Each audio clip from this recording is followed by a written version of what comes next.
nuts of any kind?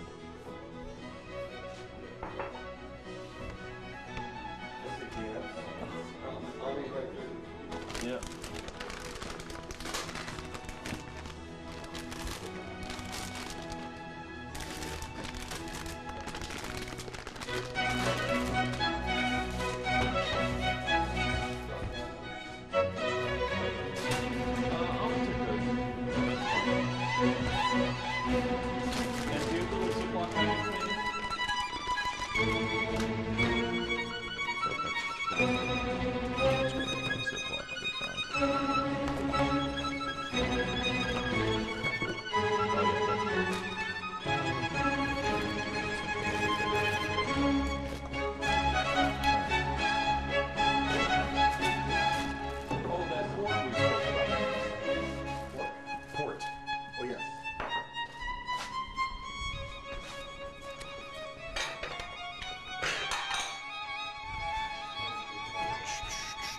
No, we're not drinking already. Okay.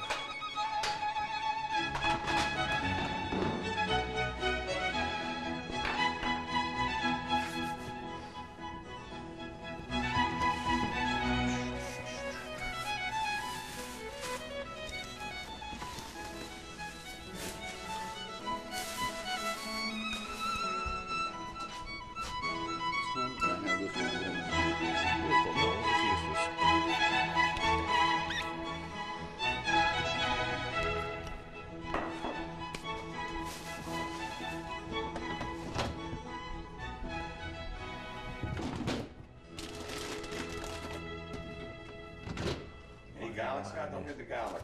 No, no garlic today, Bob. No, you want me to put a little?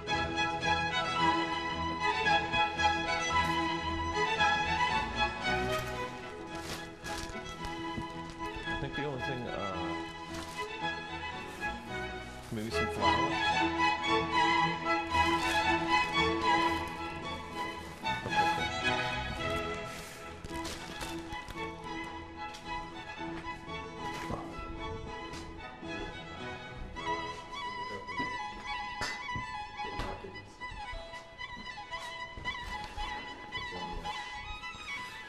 Can back here.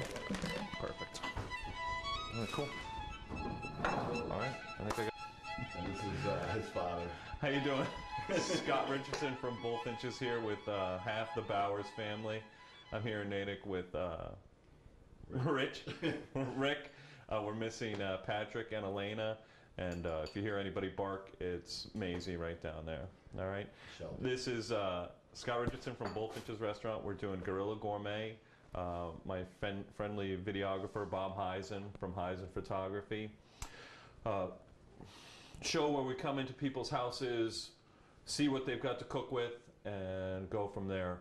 Rich is a great cook to begin with, so he's got a beautiful kitchen. He's got lots of ingredients to choose from, which is kind of a double-edged sword sometimes when you're looking to figure out something to eat for dinner. Sometimes it can be overwhelming if you've got too much to choose from. Something in this case where you do have a lot to choose from, it's better off to have kind of a specific idea as to what direction you're going in. Rich got some beautiful venison loin from John Duar's, which is near here. Yeah, in Wellesley. In Wellesley. So we picked up a beautiful venison loin, and then everything else really was in the pantries, ready to use. So I'm going to do venison loin. He had some pears that are close to ripe, if not a little past ripe. So we're going to poach those for dessert. We're going to make some sweet potato pancakes to go with the venison, a little roasted cauliflower carrot, and we're going to do a little nut-crusted venison loin. And we're just going to use, I think a lot of people hesitate to use condiments that they already have in their refrigerator for sauces, but a lot of times stuff like that is a great base. I found lingonberry sauce in there, which is perfect for venison. So that's what we're going to do. I'm going to get started. Whenever I try and think of preparing a meal, I always try and start with what I feel is going to take the longest, get that going right off the bat, and then we'll go from there. In this case, I'm going to get the pears, going to get those prepped and ready to start poaching, because those will need to chill. Not necessarily chill, but those will probably take 20-25 minutes to get poached properly. We'll get the cauliflower and carrots in the oven. Venison really last minute, and the potato pancakes probably third in line. All right. So I'm going to get started. You guys want to take a seat? Yeah. Go right ahead. Just going to get a little poaching liquid ready to go for the pears. I love port, and this is also going to become our sauce for the pears. So port, if you don't have enough to cover the pears, you can always add a little bit of water, which is what I'm going to do in this case. Just a little bit of simple seasoning going to add to this. I found a vanilla bean. Going to pop that in there. What did I do with that? Oh, yeah, perfect. Vanilla bean. This one's a little hard, so I don't know if I'm going to be able to open her up.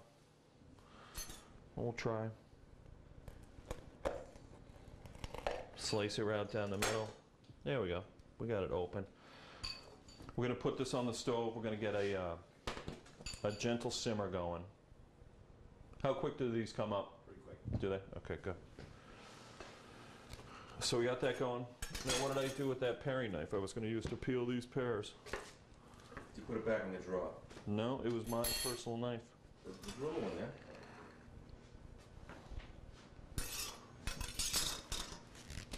Cut.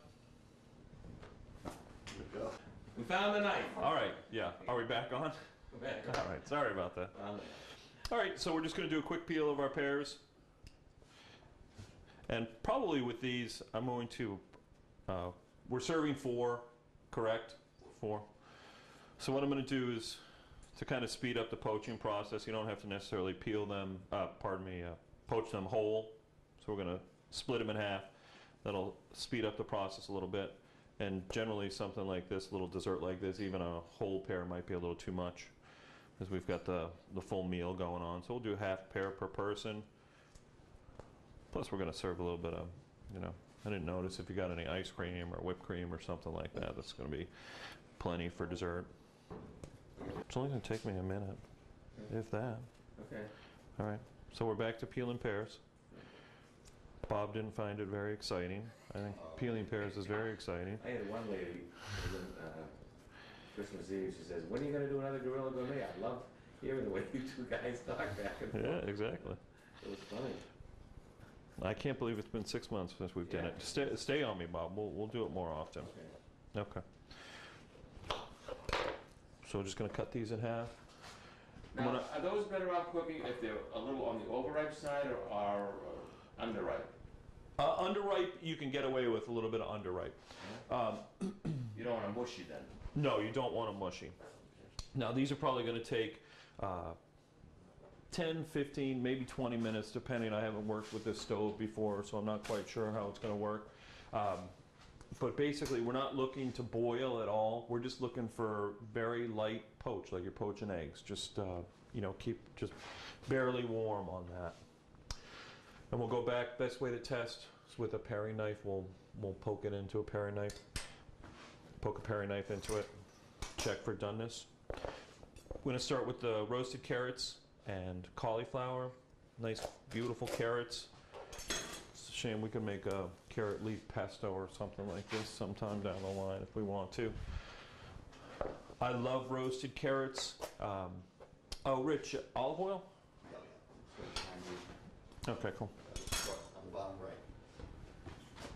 Use the bottom right. No, the bottom right. Behind the seltzer. Behind the. Okay, cool. Use the one on the right. Yeah. There we go. Whenever I'm working with carrots, I always try and tell people not to peel them, because all the nutrients and the sugars are in the skin. Yeah. So a lot of people, when they peel a carrot, they take all that goodness, nutrition, and especially when you roast them, if you've never had a roasted carrot, absolutely wonderful, super sweet. So we're just going to cut these in half. These are nice skinny carrots. Sometimes you can do them in quarters. You get thicker carrots sometimes. I know sometimes you get those big round ones. What I like to do is envision this being a much bigger carrot.